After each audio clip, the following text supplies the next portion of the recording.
నమస్కారం, రచ్చ మీడియాకి స్వాగతం. హెడ్లైన్ చూద్దాం.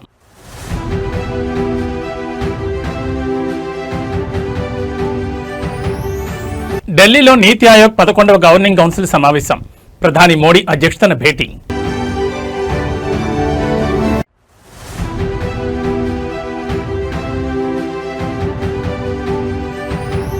జాతీయ వేదికపై చంద్రబాబు నాయుడు ప్రసంగం. ఎన్డీఏ భేటీలో మోడీ నాయకత్వానికి జైకొట్టిన టీడీపీ.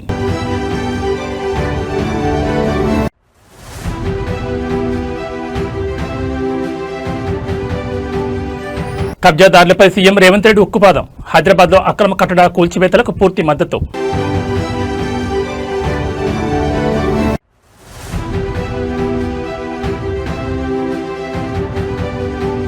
విశాఖ స్టీల్ ప్లాంట్ దుర్ఘటనపై వైఎస్ జగన్మోహన్ రెడ్డి సంచలన ఉల్లేఖనం. మా ప్రభుత్వం వచ్చిన నెల రోజుల్లోనే బాధిత కుటుంబాలకు ₹1 కోటి ఇస్తామంటూ ప్రకటన. ఇక డీటెయిల్స్ చూస్తే దేశానికి ప్రత్యామ్నాయం లేదు అనే భ్రమలను ఛేదించిన చరిత్ర తెలుగుదేశం పార్టీదని, నేడు దేశాభివృద్ధిలో అదే టీడీపీ కీలక భూమిక పోషిస్తోందని ఎన్డీఏ కూటమి వేదిక మరోసారి రుజుమైంది. న్యూఢిల్లీలో జరిగిన ఎన్డీఏ పక్షాల కీలక సమావేశంలో ఆంధ్రప్రదేశ్ ముఖ్యమంత్రి చంద్రబాబు నాయుడు చేసిన ప్రసంగం జాతీయ రాజకీయాల్లో హాట్ టాపిక్ గా మారింది. ఒకప్పుడు నెహ్రూ తర్వాత ఎవరు, ఇందిరా, రాజీవ్ తర్వాత ఎవరు అంటూ దేశ భవిష్యత్ ఒకే కుటుంబానికి పరిమితమనే భ్రమ కల్పించారని, కానీ ప్రజాస్వామ్యంలో నాయకత్వం అంటే వారసత్వం కాదు, కేవలం సామర్థ్యమేనని నిరూపించడంలో టీడీపీ ఎప్పుడు ముందుంటుందని చంద్రబాబు స్పష్టం చేశారు. ప్రధాని నరేంద్ర మోడీ నాయకత్వంపై ఎన్డీఏ భాగస్వామ్య పక్షాలకున్న అచంచలమైన విశ్వాసాన్ని ముఖ్యమంత్రి చంద్రబాబు తన ప్రసంగం ద్వారా ప్రపంచానికి చాటి చెప్పారు. మోడీ నేషన్ ఫస్ట్ సిద్ధాంతం వల్లే ప్రపంచ వేదికపై భారత గౌరవం అమాంతం పెరిగిందని ఆయన కొనియాడారు. 2047 నాటికి వికసిత్ భారత్ సాధించాలనే ప్రధాని మోడీ బృహత్తర లక్ష్యానికి తెలుగుదేశం పార్టీ, ఆంధ్రప్రదేశ్ రాష్ట్రం పూర్తి భాగస్వాములుగా నిలుస్తాయని చంద్రబాబు ప్రకటించారు. ఈ ప్రసంగం కేవలం ఒక వ్యక్తిని ప్రశంసించడం కాదని, భారతదేశం ఆత్మవిశ్వాసంతో ముందుకు సాగుతున్న దిశకు ఇది అద్దం పడుతుందని రాజకీయ విశ్లేషకులు భావిస్తున్నారు. ఆంధ్రప్రదేశ్ అభివృద్ధి, భారత పురోగతి, ప్రజల ఆకాంక్షలు ఇవే కేంద్ర బిందువుగా కూటమి రాజకీయం సాగుతుందని చంద్రబాబు స్పష్టం చేశారు. నరేంద్ర మోడీ పట్ల చంద్రబాబు వ్యక్తపరిచిన ఈ గట్టి నమ్మకం అటు కేంద్రంలో స్థిరమైన పరిపాలనకు, ఇటు ఆంధ్రప్రదేశ్ పునర్నిర్మాణానికి ఒక బలమైన పునాదిగా మారబోతోంది. దేశ ప్రగతిలో తెలుగు జాతి పాత్రను చంద్రబాబు జాతీయ వేదికపై సగర్వంగా చాటి చెప్పారు. It is great honor to table before this August House gathering resolution of gratitude, a historic tribute to India's longest serving continuously elected Prime Minister Sri Narendra Modi ji. The right leader at the right time at the right place, Narendra Modi ji as Prime Minister of this great nation. That is his strength. He is both our anchor and our innovator. Working with a single agenda, that is nation first, a principle that all of us has constantly keep it in mind. Entire nation has to follow. 21st century belongs to Narendra Modi ji. 2001 he elected as Chief Minister. Now nearly 25 years. Sometimes I am also introspecting myself. How is able to live up to the expectations of the people? That is very, very important. That is the leadership Honorable Prime Minister is having. Today, the world is in turmoil, wars, fractured supply chains, energy markets in turmoil, facing aging problems, major economies slowing, uncertainty on every continent. Andhra Pradesh రాజకీయాల్లో YSR Congress party అధినేత, మాజీ ముఖ్యమంత్రి YS Jaganmohan Reddy ఒక భారీ సంచలన ప్రకటన చేశారు. Visakha steel plant బాధిత కుటుంబాల సమస్యలపై స్పందిస్తూ ప్రస్తుత కూటమి ప్రభుత్వంపై ఆయన తీవ్రస్థాయిలో ధ్వజమెత్తారు. ఇంతగా అడుగుతున్నా, విజ్ఞప్తులు చేస్తున్న ముఖ్యమంత్రి చంద్రబాబు నాయుడు ప్రభుత్వం మానవత్వంతో స్పందించడం లేదని జగన్ మండిపడ్డారు. ఒకవేళ ఈ ప్రభుత్వం బాధితులను ఆదుకోకపోతే రాబోయే రోజుల్లో వైఎస్ఆర్ కాంగ్రెస్ పార్టీ అధికారంలోకి వచ్చిన కేవలం నెల రోజుల్లోనే స్టీల్ ప్లాంట్ బాధిత కుటుంబాలకు కోటి చొప్పున భారీ పరిహారం అందిస్తామని జగన్మోహన్ రెడ్డి హామీ ఇచ్చారు. విశాఖపట్నం వేదికగా స్టీల్ ప్లాంట్ బాధితులు కార్మికులు ఎదుర్కొంటున్న సమస్యలపై వైఎస్ జగన్మోహన్ రెడ్డి గట్టిగా కలమెత్తారు. ఫ్యాక్టరీ భూసేకరణ మరియు వివిధ ప్రమాదాల్లో నష్టపోయిన నిర్వాసిత కుటుంబాల పట్ల చంద్రబాబు ప్రభుత్వం నిర్లక్ష్యంగా వ్యవహరిస్తోందని ఆయన ఆరోపించారు. తాము ఇంతగా డిమాండ్ చేస్తున్నా ప్రభుత్వం కనీసం పట్టించుకోవడం లేదని ఆవేదన వ్యక్తం చేశారు. ప్రభుత్వాలకి మానవత్వం ఉండాలని, బాధితులను ఆదుకోవాల్సిన కనీస బాధ్యత పాలకులపై ఉంటుందని గుర్తు చేశారు. ఒకవేళ ప్రస్తుత ప్రభుత్వం స్పందించకపోతే తాము చూస్తూ ఊరుకోబోమని, రాబోయే ఎన్నికల్లో వైసీపీ విజయం సాధించి అధికార పీఠాన్ని అధిరోహించిన 30 రోజుల్లోనే ప్రతి బాధిత కుటుంబానికి ₹1 చొప్పున ఆర్థిక సహాయం అందించి వారి జీవితాల్లో వెలుగులు నింపుతామని జగన్మోహన్ రెడ్డి స్పష్టం చేశారు. అధికారంలోకి వచ్చిన నెల రోజుల్లోనే ₹1 పరిహారం ఇస్తామంటూ వైఎస్ జగన్ చేసిన ఈ ప్రకటన ఇప్పుడు విశాఖపట్నంతో పాటు ఏపీ రాజకీయ వర్గాల్లో పెద్ద ఎత్తున చర్చకు దారితీసింది. జగన్ విసిరిన ఈ సవాలుపై అధికార తెలుగుదేశం, జనసేన, బీజేపీ కూటమి నేతలు ఏ విధంగా కౌంటర్ ఇస్తారో చూడాలి. మేము ఇంత అడుగుతా ఉన్నా కూడా చంద్రబాబు నాయుడు గారి ప్రభుత్వంలో ఎక్కడైనా మానవత్వం లేక ₹1 ఇవ్వాల్సిన చోట వాళ్ళకు ఇవ్వని పరిస్థితి ఎక్కడైనా ఉంటే మాత్రం ప్రతి బాధితురాలికి, ప్రతి బాధితుడికి చెప్తా ఉన్నా, ప్రతి అక్కకు, ప్రతి చెల్లెమ్మకు, ప్రతి బాబుకు చెప్తా ఉన్నా, బాధపడాల్సిన పనుల కొంచెం ఓపిక పట్టండి. దేవుడి దయతో మన ప్రభుత్వం వచ్చిన వెంటనే ఒక నెల తిరక్క మునిపి హైదరాబాద్ లో అక్రమ కట్టడాలు, చెరువుల కబ్జాలపై ముఖ్యమంత్రి రేవంత్ రెడ్డి తీవ్రస్థాయిలో విరుచుకుపడ్డారు. నగరంలో కురిసిన తొలకరి వర్షానికి రోడ్లన్నీ స్తంభించిపోవడంపై ఆయన తీవ్ర ఆందోళన వ్యక్తం చేశారు. కేవలం 1 కిలోమీటర్ దూరం వెళ్లడానికి సామాన్య ప్రజలకు 2 నుంచి 4 గంటల సమయం పట్టిందంటే పరిస్థితి ఎంత దారుణంగా ఉందో అర్థం చేసుకోవచ్చన్నారు. చెరువుల్లో, కుంటల్లో ఉండాల్సిన నీరు కాలనీలు, బస్తీల్లోకి రావడానికి కారణం గత పాలకుల హయాంలో జరిగిన భూ ఆక్రమణలేనని సీఎం మండిపడ్డారు. ప్రభుత్వ భూములను, చెరువులను ఆక్రమించి కట్టిన ఎంతటి పెద్దవారి కట్టడాలనైనా నిర్దాక్షిణ్యంగా కూల్చివేస్తామని రేవంత్ రెడ్డి స్పష్టం చేశారు. హైదరాబాద్ ను వరద ముప్పు నుంచి కాపాడేందుకు ప్రభుత్వం చేపట్టిన ఆక్రమణల తొలగింపు చర్యలను సీఎం రేవంత్ రెడ్డి పూర్తిగా సమర్థించుకున్నారు. విపక్షాలు చేస్తున్న విమర్శలపై ఆయన తీవ్రంగా స్పందించారు. ఈ కూల్చివేతల ద్వారా మేమేమైనా ఇంచు భూమైనా సొంతానికి తీసుకున్నామా అని ఆయన నిలదీశారు. ప్రభుత్వ భూములను, సహజ వనరులైన కుంటలను కొందరు స్వార్థపరులు చేపట్టడం వల్లే నగరానికి దుస్థొచ్చిందని ఆగ్రహం వ్యక్తం చేశారు. భవిష్యత్తులో హైదరాబాద్ ప్రజలు వరదలతో నరకం చూడకూడదనే ఉద్దేశంతోనే ఆక్రమణలు తొలగించి చెరువులను పునరుద్ధరించే బృహత్తర కార్యక్రమానికి శ్రీకారం చుట్టామని చెప్పారు. రూల్స్ అతిక్రమించి కట్టిన ఏ ఒక్క నిర్మాణాన్ని వదిలిపెట్టే ప్రసక్తే లేదని కబ్జాదారులకు సీఎం గట్టి హెచ్చరిక జారీ చేశారు. హైదరాబాద్ గ్లోబల్ ఇమేజ్ను కాపాడడంతో పాటు సామాన్యుడికి ట్రాఫిక్, వరద కష్టాలు తప్పించడానికి తమ ప్రభుత్వం ఈ కఠిన నిర్ణయాలు తీసుకుంటుందని సీఎం రేవంత్ రెడ్డి స్పష్టం చేశారు. ముఖ్యమంత్రి ఈ వ్యాఖ్యలతో నగరంలో కబ్జాదారుల గుండెల్లో వణుకు మొదలైంది. తొలకరి వర్షాలు నిన్ననే పడ్డాయి.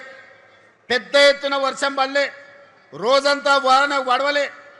కానీ 2 గంటనే హైదరాబాదు నగరంలో వాన పడితే రోడ్లు ఎక్కడికక్కడ స్తంభించిపోయినాయి. రోడ్ల మీద మొత్తం వర్షపు నీరు వరదలై పారింది.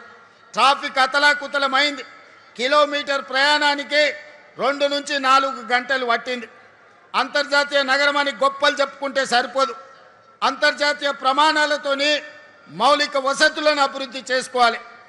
చెరువులు, నాలాలు, కుంటలను కబ్జా చేసుకొని, పబ్లిక్ పార్కులను ఆక్రమించుకొని, ప్రభుత్వ భూములను చెరబట్టి ఈనాడు అక్రమ నిర్మాణాలు చేపట్టబట్టే ఇవాళ చెరువులలో ఉండాల్సిన నీళ్లు, కుంటలకి వెళ్లాల్సిన నీళ్లు, నాలాలో ప్రవహించాల్సిన నీళ్లు, వర్షపు నీళ్లు మొత్తం రోడ్ల మీద ప్రవాహమైంది. చెరువుల్లో ఉండాల్సిన నీళ్లు. తెలంగాణ ప్రతిష్టను అంతర్జాతీయ స్థాయికి తీసుకెళ్లేలా ప్రభుత్వం ప్లాన్ చేస్తున్న ఫ్యూచర్ సిటీ ప్రాజెక్టుపై ముఖ్యమంత్రి Revanth Reddy land mark comments చేశారు. అభివృద్ధిని అడ్డుకోవడమే పనిగా పెట్టుకున్న విపక్షాలపై ఆయన పదునైన విమర్శలు గుప్పించారు. ఫ్యూచర్ సిటీని అడ్డుకోవాలని చూసేవారు గతానికి చెందిన వాళ్ళని, అదే ఫ్యూచర్ సిటీని నిర్మించేవారు భవిష్యత్తును సృష్టించేవాళ్లంటూ సీఎం రేవంత్ రెడ్డి సరికొత్త నినాదాన్ని తీసుకొచ్చారు. ఈ ప్రాజెక్టు కేవలం ఇవాటి కోసం కాదు, రాబోయే తరాల తెలంగాణ బిడ్డల కోసమని ఆయన స్పష్టం చేశారు. హైదరాబాద్ పరిసర ప్రాంతాల్లో 4వ నగరంగా రూపుదిద్దుకుంటున్న ఫ్యూచర్ సిటీపై వస్తున్న విమర్శలను ముఖ్యమంత్రి పూర్తిగా తిప్పుకొట్టారు. ఈ ప్రాజెక్టు వెనుక ఉన్న అసలు విజన్ను ఆయన ప్రపంచానికి చాటి చెప్పారు. తెలంగాణలో పుట్టబోయే, రాబోయే తరాల పిల్లలకు అంతర్జాతీయ స్థాయి ఉద్యోగ, ఉపాధి అవకాశాలు కల్పించడమే ఈ నగర ప్రధాన లక్ష్యమని సీఎం వివరించారు. కేవలం రాజకీయ ఉనికి కోసం కొందరు ఈ బృహత్తర ప్రాజెక్టుకు అడ్డుపడుతున్నారని, వారు గతంలోనే ఉండిపోతారని, తాము మాత్రం తెలంగాణ భవిష్యత్తును సృష్టించి తీరుతామని రేవంత్ రెడ్డి ధీమా వ్యక్తం చేశారు. ప్రపంచానికి ఆదర్శంగా నిలిచేలా అడ్వాన్స్డ్ టెక్నాలజీ మరియు ఎకో ఫ్రెండ్లీ మౌలిక వసతులతో ఈ నగరం రూపుదిద్దుకోబోతోందని సీఎం వెల్లడించారు. అభివృద్ధి విషయంలో తాము ఎట్టి పరిస్థితుల్లోనూ వెనకడుగు వేసే ప్రసక్తే లేదని, విమర్శలను తిప్పికొడుతూ తెలంగాణను గ్లోబల్ లీడర్గా నిలబెడతామని సీఎం రేవంత్ స్పష్టం చేశారు. ముఖ్యమంత్రి వ్యాఖ్యలు ఇప్పుడు అటు పారిశ్రామిక వర్గాలు, ఇటు యువతలో కొత్త ఆశలు రేకెత్తిస్తున్నాయి. ఈనాడు మన నగర అభివృద్ధిలో రావణాసురులు, మారీచులు, సుబాహులు, శుక్రాచార్యులు అందరూ ఉన్నారు. శుక్రాచార్యుడు ఫామ్ హౌస్లో వండిండు, మారీచుడిని, సుబాహుల్ని మన మీదికి వదిలిండు. పెద్ద రాక్షసులు పిల్ల రాక్షసులు కలిసి ఈనాడు భారత్ ఫ్యూచర్ సిటీని మేము అడ్డుకుంటాం, మేము రద్దు చేస్తామని అంటున్నారు. నేను అడుగుతున్నా ఇక్కడ ఉన్న యువకులను, ఈనాడు ఫ్యూచర్ సిటీని రద్దు చేయాలన్నా ఫ్యూచర్ సిటీని విస్తరించాలన్నా మీరు ఒక్కసారి చెప్పండి. ఈనాడు ఫ్యూచర్ సిటీ మన ఫ్యూచర్కే కాదు, మన పిల్లలు వాళ్ళ పిల్లలు భవిష్యత్ తరాలకు గొప్ప ఫ్యూచర్ను అందించడమే కాదు, భారతదేశానికే కాదు ప్రపంచానికి ఒక దిక్సూచిగా ఒక గొప్ప నగరంగా తీర్చిదిద్దాలి అని ఈనాడు మన ప్రభుత్వం దేశ రాజధాని న్యూఢిల్లీ వేదికగా వికసిత్ భారత్ సాధనల ఏకైక లక్ష్యంగా నీతి ఆయోగ్ 11వ గవర్నింగ్ కౌన్సిల్ సమావేశం అత్యంత ప్రతిష్టాత్మకంగా ప్రారంభమైంది. ప్రధానమంత్రి నరేంద్ర మోడీ అధ్యక్షతన జరుగుతున్న ఈ కీలక సమావేశానికి దేశవ్యాప్తంగా ఉన్న రాష్ట్రాల ముఖ్యమంత్రులు, కేంద్రపాలిత ప్రాంతాల లెఫ్టినెంట్ గవర్నర్లు మరియు కేంద్ర మంత్రులు హాజరయ్యారు. కేంద్ర రాష్ట్ర ప్రభుత్వాల ఉమ్మడి భాగస్వామ్యంతో టీమిండియా స్ఫూర్తిని చాటుతూ దేశ ఆర్థిక సామాజిక ప్రగతికి సంబంధించిన రాబోయే దశాబ్దాల రోడ్ మ్యాప్ పై ఈ సమావేశంలో కీలక నిర్ణయాలు తీసుకోనున్నారు. భారతదేశాన్ని 2047 నాటికి పూర్తిస్థాయి అభివృద్ధి చెందిన దేశంగా మార్చాలనే సంకల్పానికి ఈ 11వ గవర్నింగ్ కౌన్సిల్ సమావేశం ఒక మైలురాయిగా నిలవనుంది. కేంద్ర రాష్ట్రాల మధ్య సమన్వయాన్ని పెంచడం ద్వారానే క్షేత్రస్థాయిలో వేగవంతమైన అభివృద్ధి సాధ్యమవుతుందని ప్రధాని నరేంద్ర మోడీ ఈ సందర్భంగా స్పష్టం చేశారు. వ్యవసాయ రంగంలో ఆధునీకరణ, డిజిటల్ మౌలిక సదుపాయాల కల్పన, ఉపాధి అవకాశాల పెంపుదల మరియు స్థానిక తయారీ రంగాన్ని అంతర్జాతీయ స్థాయికి తీసుకెళ్లడం వంటి అంశాలపై ఈ సమావేశంలో సుదీర్ఘంగా చర్చిస్తున్నారు. రాష్ట్రాలు తమ ఆర్థిక వనరులను గరిష్టంగా వినియోగించుకుంటూ జాతీయ లక్ష్యాల సాధనలో భాగస్వాములు కావాలని ఈ వేదిక ద్వారా ప్రధాని పిలుపునిచ్చారు. రాష్ట్రాల బలమే దేశ బలం అనే నమ్మకంతో సాగుతున్న ఈ సమావేశ నిర్ణయాలు భవిష్యత్ భారత్ నిర్మాణంలో అత్యంత కీలకం కానున్నాయి. ఈ సమావేశంలో తీసుకున్న ముఖ్యమైన తీర్మానాల పూర్తి వివరాలను నీతి ఆయోగ్ అధికారులు సాయంత్రం అధికారికంగా వెల్లడించనున్నారు. గుంటూరు జిల్లా తెనాలి పట్టణంలో మున్సిపల్ అధికారుల నిర్లక్ష్యపు వైఖరిపై రాష్ట్ర పౌర సరఫరాల శాఖ మంత్రి నాదెండ్ల మనోహర్ తీవ్రస్థాయిలో మండిపడ్డారు. తెనాలి తూర్పు కాలువకట్ట రోడ్లో ఇవాళ ఉదయం ఆయన ఆకస్మిక పర్యటన జరిపారు. ఈ క్రమంలో నియోజకవర్గ ప్రజలు నిత్యం ప్రయాణించే ప్రధాన రహదారిపై ఎక్కడి వ్యర్థాలు అక్కడే పేరుకుపోయి కనీసం పట్టించుకునే నాదులే లేకపోవడాన్ని చూసి మంత్రి తీవ్ర ఆగ్రహం వ్యక్తం చేశారు. అధికారుల అలసత్వానికి నిరసనగా రోడ్డుపై ఉన్న చెత్తను పూర్తిగా తొలగించేంత వరకు తాను ఇక్కడి నుంచి కదిలేది లేదంటూ మంత్రి నాదెండ్ల మనోహర్ రోడ్డు పక్కనే బైఠాయించారు. తెనాలి నియోజకవర్గంలో పారిశుద్ధ్య నిర్వహణ అస్తవ్యస్తంగా తయారైందంటూ ప్రజల నుంచి వస్తున్న ఫిర్యాదులపై మంత్రి నాదెండ్ల మనోహర్ స్వయంగా రంగంలోకి దిగారు. తూర్పు కాలువకట్ట రోడ్ పరిసరాల్లో కుప్పలుగా పడి ఉన్న ప్లాస్టిక్, ఇతర వ్యర్థాలను చూసి మున్సిపల్ అధికారులపై తీవ్ర ఆగ్రహం వ్యక్తం చేశారు. మంత్రి స్వయంగా రోడ్డుపై బైఠాయించారనే సమాచారం అందడంతో అప్పటి వరకు నిమ్మకు నీరెత్తినట్లు వ్యవహరించిన తెనాలి మున్సిపల్ యంత్రాంగం ఒక్కసారిగా పరుగులు తీసింది. మున్సిపల్ కమిషనర్, శానిటేషన్ సిబ్బంది భారీగా ట్రాక్టర్లు, జేసీబీలతో రంగంలో దిగి యుద్ధ ప్రాతిపదికన వ్యర్థాలను క్లియర్ చేయడం ప్రారంభించారు. అధికారులు పనులు పూర్తి చేసే వరకు మంత్రి అక్కడే ఉండి పనులను పర్యవేక్షించడం విశేషం. ప్రజల ఆరోగ్యం, పట్టణ పారిశుద్ధ్యం విషయంలో నిర్లక్ష్యం వహిస్తే ఎంతటి అధికారులైనా కఠిన చర్యలు తీసుకుంటామని మంత్రి నాదెండ్ల మనోహర్ హెచ్చరించారు. మంత్రి ఆకస్మిక తనిఖీ మరియు నిరసనతో తెనాలి పట్టణ అధికారులు ఇప్పుడు పొణుకు మొదలైంది.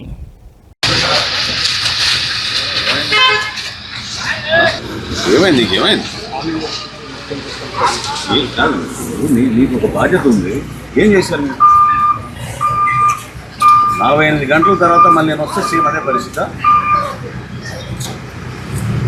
పట్టించుకోరు అసలు. అవన్నీ ఎందుకు లిఫ్ట్ చేయలేదు? టెండర్ పిలుస్తాను, ఇంజనీరింగ్ సెక్షన్.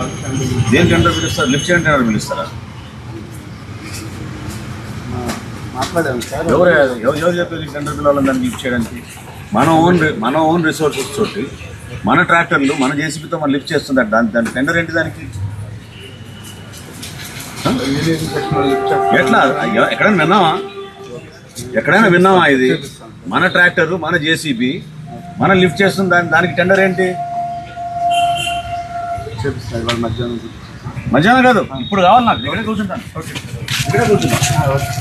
ఉత్తరాంధ్ర ముఖ చిత్రాన్ని మార్చేసేలా ప్రతిష్టాత్మకంగా నిర్మాణమవుతున్న అల్లూరు సీతారామరాజు నూతన విశాఖ అంతర్జాతీయ విమానాశ్రయం పనులు దాదాపు చివరి దశకు చేరుకున్నాయి. అయితే విమానాశ్రయం రన్వే, టెర్మినల్ బిల్డింగ్ పనులు చకచకా పూర్తవుతున్న ప్రయాణికులు అక్కడికి చేరుకునేందుకు అవసరమైన రోడ్, మెట్రో కనెక్టివిటీ విషయంలో మాత్రం రాష్ట్ర ప్రభుత్వం ఘోరంగా విఫలమైందని విమర్శలు వినిపిస్తున్నాయి.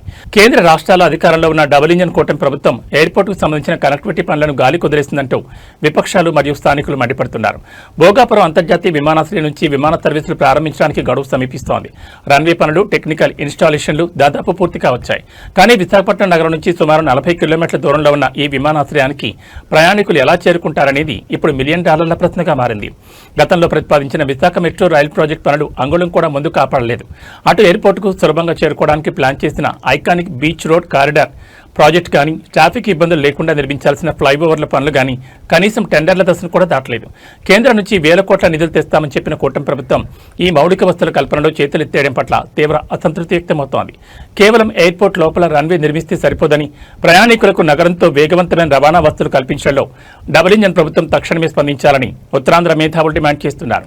లేని పక్షంలో విమానాశ్రయం అందుబాటులోకి వచ్చినా కనెక్టివిటీ లేక అది ప్రయాణికులకు పెద్ద భారంగా మారే ప్రమాదం ఉంది. హైదరాబాద్ దిల్సుఖ్ నగర్ చౌరస్తా వేదికగా నిరుద్యోగ యువత ఉవ్వెత్తున నిరసన దిగింది. రాష్ట్రంలో పోలీసు ఉద్యోగాల భర్తీ సంఖ్యను భారీగా పెంచాలంటూ వందలాది మంది అభ్యర్థులు రోడ్డుపై బైఠాయించి ప్రభుత్వానికి వ్యతిరేకంగా నినాదాలు చేశారు. ప్రస్తుతం ప్రతిపాదించిన 5,000 పోలీసు ఉద్యోగాల నోటిఫికేషన్ను ఏకంగా 20,000కు పెంచాలన్నదే తమ ప్రధాన డిమాండ్ అని నిరుద్యోగులు స్పష్టం చేస్తున్నారు. ఈ నిరసనతో దిల్సుఖ్ నగర్ ప్రధాన రహదారిపై వాహనాలు కిలోమీటర్ల మేర నిలిచిపోయాయి. తెలంగాణలో పోలీసు కానిస్టేబుల్, ఎస్ఐ ఉద్యోగాల కోసం లక్షలాది మంది నిరుద్యోగులు ఏళ్ల తరబడి కోచింగ్ సెంటర్లో మగ్గుతున్నారు. అయితే ప్రభుత్వం కేవలం 5,000 పోస్టులతోనే సరిపెట్టాలని చూడడంపై అభ్యర్థులు తీవ్ర ఆగ్రహం వ్యక్తం చేస్తున్నారు. ఇవాళ ఉదయం దిల్సుఖ్ నగర్ వెంకటాద్రి థియేటర్ సమీపంలో ప్లకార్డులతో గుమిగూడిన నిరుద్యోగులు పోస్టుల సంఖ్యను కనీసం 20,000కు పెంచాలని డిమాండ్ చేస్తూ రాస్తారోకోకు దిగారు. రంగంలో దిగిన పోలీసులు నిరసనకారులను నచ్చజెప్పే ప్రయత్నం చేసినా వినకపోవడంతో అభ్యర్థులను బలవంతంగా ఈడ్చుకుంటూ వెళ్లి పోలీసు వాహనాలకు ఎక్కించారు. పలువురు విద్యార్థి నేతలను ముందస్తుగా అదుపులో తీసుకుని పోలీస్ స్టేషన్ తరలించారు. నోటిఫికేషన్లలో పోస్టుల సంఖ్య పెంచే వరకు తమ ఆందోళన ఆపేది లేదని, అవసరమైతే ప్రగతి భవన్, అసెంబ్లీ ముట్టడి కూడా వెనకాడబోమని నిరుద్యోగ జేఏసీ హెచ్చరించింది.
హైదరాబాద్ మహానగరంలోని ఐటీ హబ్ను కుదిపేస్తున్న డ్రగ్స్, గంజాయి దందాపై ప్రత్యేక నిఘా విభాగం ఈగల్ ఫోర్స్ ఉక్కుపాదం మోపింది. ఐటీ కారిడార్లోని నానక్రామగూడ కేంద్రంగా సాగుతున్న భారీ గంజాయి అడ్డాపై అధికారులు ఇవాళ ఆకస్మిక మెరుపుదాడి నిర్వహించారు. ఈ సోదాల్లో గంజాయి కొనుగోలు చేస్తూ ఏకంగా 50 మంది ఐటీ ఉద్యోగుల అధికారులకు రెడ్ హ్యాండెడ్ గా పట్టుబడడం తీవ్ర కలకలం రేపుతోంది. అయితే అధికారుల ఎంట్రీపై ముందస్తు సమాచారం అందడంతో ఈ నెట్వర్క్ నడుపుతున్న ప్రధాని kingpin lady drug don Neetubhai అక్కడి నుంచి పరారైంది. గతంలో పలు డ్రగ్స్ కేసుల్లో చిక్కి పీడీ యాక్ట్ ఎదుర్కొని జైలు నుంచి విడుదలైన నీతూభాయ్ దూల్పేట నుండి మక్కా మార్చి ఐటీ కోర్ ఏరియా అయిన నానక్రామగూడలో అడ్డాపెట్టింది. ఎవరికీ అనుమానం రాకుండా ఒక సాధారణ కిరాణా దుకాణం ముసుగులో సాఫ్ట్వేర్ ఉద్యోగులు, విద్యార్థులకు గంజాయి విక్రయించడం ప్రారంభించింది. కేవలం గంజాయి అమ్మకాల ద్వారానే ఈమె రోజుకు 5 లక్షల నుంచి 10 లక్షల వరకు సంపాదిస్తున్నట్లు ఏకల్ అధికారులు గుర్తించారు. ఇవాళ ఉదయం ఆమె నివాసం వద్ద గంజాయి కోసం కస్టమర్లు క్యూ కట్టిన సమయంలో ఈగల్ ఫోర్స్ ఒక్కసారిగా దాడి చేసింది. కేవలం గంట వ్యవధిలోనే డ్రగ్స్ కొనుగోలు చేస్తున్న 50 మంది ఐటీ ఉద్యోగులను అదుపులోకి తీసుకుని విచారిస్తున్నారు. ప్రస్తుతం పరారులో ఉన్న గంజాయి క్వీన్ నీతూభాయ్ కోసం ఈగల్ ఫోర్స్ అధికారులు నానక్రామగూడలోనే మకాం వేసి ప్రత్యేక బృందాలతో గాలింపు ముమ్మరం చేశారు. ఐటీ కార్డర్లో అమ్ముకున్న పూర్తి కస్టమర్ లిస్ట్ మరియు డిజిటల్ నెట్వర్క్ ను ఛేదించే పనిలో పడ్డారు. I'm a software employee. I come from Bangalore. I work for Fastnum. Like this is the first time I have never been to Hyderabad. For the past good past 5 to 10 years, I have not been to Hyderabad. So for the past 5 to 10 years, I have never been.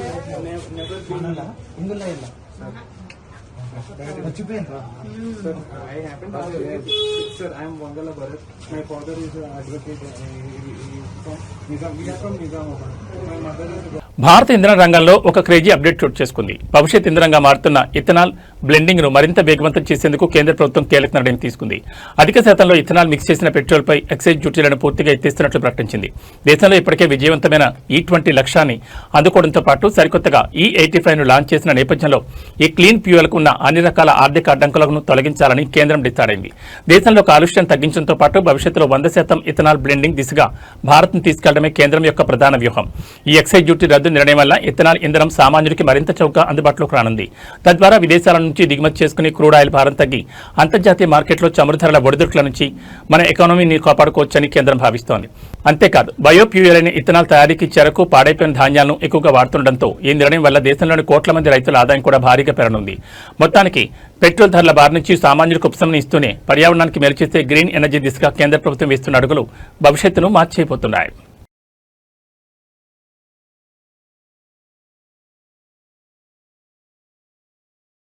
పసిడి ప్రియులకు శుభవార్త. గత కొద్ది కాలంగా సామాన్యుడికి అందనంత ఎత్తుకు చేరిన బంగారం ధరలు ఒక్కసారిగా కుప్పకూలాయి. అంతర్జాతీయ మార్కెట్ ఒడిదుడుకుల ప్రభావంతో హైదరాబాద్ బులియన్ మార్కెట్లో ఇవాళ మేలిమి బంగారం ధర భారీగా క్షీణించింది. 10 గ్రాముల 24 క్యారెట్ల మేలిమి బంగారంపై ఏకంగా 2,130 రూపాయలు తగ్గడంతో ప్రస్తుతం ఇది 1,45,640 మార్కు చేరింది. కేవలం 2 రోజుల వ్యవధిలోనే పసిడి ఏకంగా 7,520 రూపాయల మేర పతనం కావడం మార్కెట్ వర్గాలను ఆశ్చర్యపరుస్తోంది. అంతర్జాతీయంగా డాలర్ ఇండెక్స్ మరియు గ్లోబల్ మార్కెట్లలో చోటు చేసుకున్న పరిణామాల వల్లే పసిడి ధరలు ఈ స్థాయిలో వెనక్కి తగ్గుతున్నట్లు నిపుణులు విశ్లేషిస్తున్నారు. అటు ఇన్వెస్టర్లు సురక్షితమైన పెట్టుబడిగా భావించి 24 క్యారెట్ల గోల్డ్ రేట్ తగ్గడంతో పాటు ఇటు పెళ్లిళ్ల సీజన్లో సామాన్యులు ఎక్కువగా కొనుగోలు చేసే 10 గ్రాములు 22 క్యారెట్ల ఆభరణాల బంగారం ధర కూడా ఇవాళ 1,950 రూపాయల మేర క్షీణించి 1,33,500కి పడిపోయింది. తెలుగు రాష్ట్రాల వ్యాప్తంగా ఉన్న ప్రధాన నగరాలైన హైదరాబాద్, విజయవాడ, విశాఖపట్నంలో స్థానిక పన్నులు మరియు మేకింగ్ ఛార్జీలను బట్టి ఈ ధరల్లో స్వల్ప తేడాలు ఉండొచ్చని బులియన్ వ్యాపారులు చెబుతున్నారు. ధరలు ఒక్కసారిగా భారీగా దిగిరావడంతో గత కొద్ది రోజులుగా కొనుగోలు వాయిదా వేసుకున్న మధ్యతరగతి ప్రజలు జ్యువెలరీ షాపుల వైపు అడుగులు వేస్తున్నారు.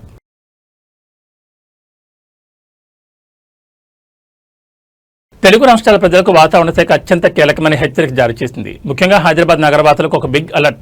ఇవాళ అర్ధరాత్రి 12 గంటల తర్వాత నగరంలో ఉరుములు మెరుపులతో కూడిన భారీ నుంచి అతి భారీ వర్షం కురిసే అవకాశం ఉందని అధికారులు వెల్లడించారు. ఐటీ కారిడార్తో పాటు ప్రధాన సెక్టార్ల ప్రజలు అప్రమత్తంగా ఉండాలని స్పష్టం చేశారు. అటు ఆంధ్రప్రదేశ్లోని విజయవాడను ఇప్పటికే వర్షం ముంచెత్తింది. అక్కడ రికార్డు స్థాయిలో 10.2 సెంటీమీటర్ల వర్షపాతం నమోదు కావడంతో కృష్ణా జిల్లా చలమేమైంది. ముందుగా భాగ్యనగర్ విషయానికి వస్తే వాతావరణ శాఖ తాజా బులెటిన్ ప్రకారం అర్ధరాత్రి దాటిన తర్వాత నగరంలోని గచ్చిబౌలి, పటాన్చెరు, కూకట్పల్లి, మియాపూర్, మణికొండ తదితర ప్రాంతాల్లో క్లౌడ్ బరస్ట్ తరహాలో భారీ వర్షాలు పడే ఛాన్స్ ఉంది. అత్యవసర పరిస్థితులు మినహా రాత్రి సమయంలో ఎవరూ ఇళ్ల నుంచి బయటకు రావద్దని మున్సిపల్ అధికారులు సూచిస్తున్నారు. ఇక అటు ఏపీలో విజయవాడ నగరం వానదెబ్బకు విలవిల్లాడుతోంది. నిన్న రాత్రి నుంచి కురిసిన కొండపోత వానకు ఎనికేపాడు నేషనల్ హైవే పూర్తిగా జలమయమైంది. మోకాళ్ల లోతు నీరు చేరడంతో వాహనదారులు నరకం చూశారు. ఇటు గుడివాడ ఆర్టీసీ బస్టాండ్ ప్రాంగణం కూడా పూర్తిగా నీట మునిగి చెరువును తలపిస్తోంది.